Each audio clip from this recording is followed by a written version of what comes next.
Alors les soldats du gouverneur emmenèrent Jésus dans la salle du prétoire, et rassemblèrent autour de lui toute la garde. Ils lui enlevèrent ses vêtements et le couvrirent d'un manteau rouge.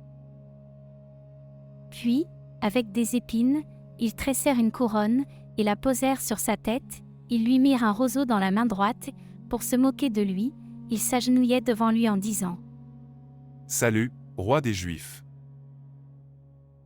Et, après avoir craché sur lui, ils prirent le roseau, et ils le frappaient à la tête. Quand ils se furent bien moqués de lui, ils lui enlevèrent le manteau, lui remirent ses vêtements, et l'emmenèrent pour le crucifier. En sortant, ils trouvèrent un nommé Simon, originaire de Cyrène, et ils le réquisitionnèrent pour porter la croix de Jésus.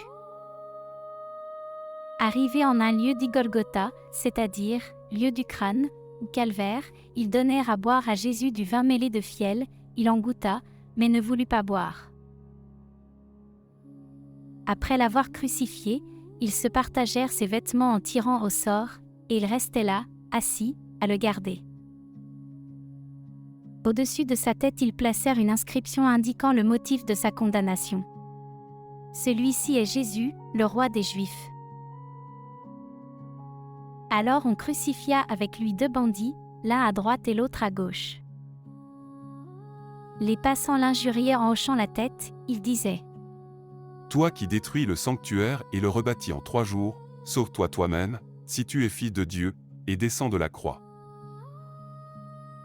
De même, les grands prêtres se moquaient de lui avec les scribes et les anciens, en disant : « Il en a sauvé d'autres, et il ne peut pas se sauver lui-même.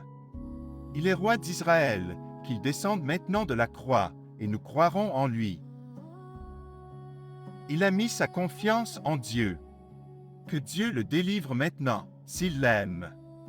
Car il a dit : Je suis fils de Dieu. » Les bandits crucifiés avec lui l'insultaient de la même manière.